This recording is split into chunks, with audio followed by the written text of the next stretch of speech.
देखें कि मौर्य साम्राज्य या मौर्य वंश के जो जानकारी के स्रोत हैं उसको 3 भागों में बांट दिया गया है।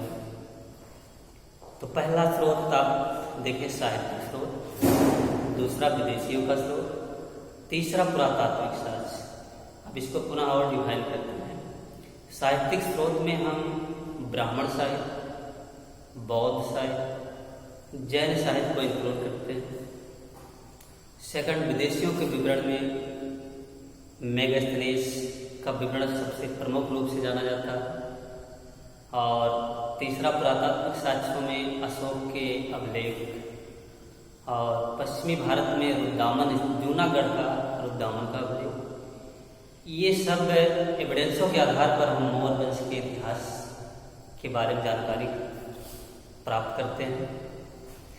अब ये देखें कि चंद्रगुप्त मौर्य का शासनकाल 322 ईसा पूर्व से प्रारंभ होकर 298 ईसा पूर्व समाप्त होता है।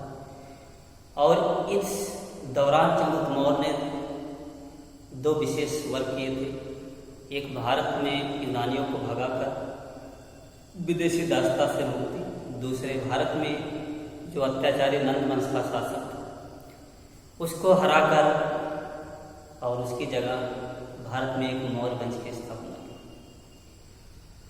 और आगे चलकर इनकी प्रसिद्धि और बढ़ जाती है जब यूनानी शासक सेल्यूकस से 305 ईसा पूर्व में एक बहुत ही प्रसिद्ध युद्ध लड़ा जाता है।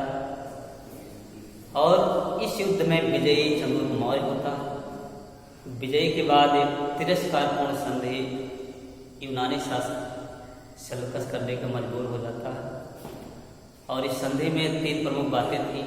एक तो चंद्रगुप्त मौर्य को पश्चिमोत्तर प्रदेश जैसे एरिया, हेरात, जड्रोसिया जैसे आज काबुल का अंधार, ये सब प्राप्त हुई।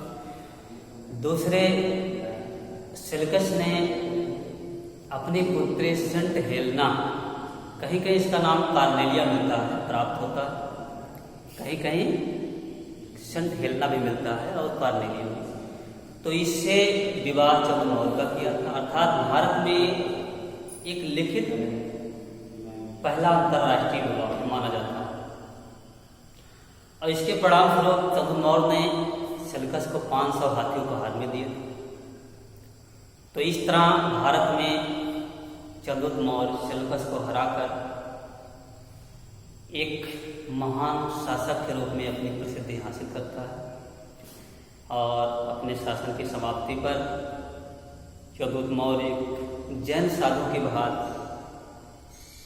कर्नाटक में एक श्रवणबेलगोला पहाड़ी पर, जो आज चंद्रगिरी पहाड़ी के नाम से जाना जाता है, संलेखना विधि से वहाँ जीवन को त्यागा। इस तरह माना जाए कि चंद्रगुप्त मौर्य अपने अंतिम अवस्था में जैन धर्म का अनुयायी था, क्योंकि उसी धर्म का पालन करते हुए प्राणोत्सर्ग किया। तो कभी कभी ये पूछा जाता है कि चंद्रगुप्त मौर्य अर्थात मौर्य वंश का संस्थापक, या इस तरह पूछा जाए महान शासक था, किस विधि से उसने प्राण त्याग दिया था।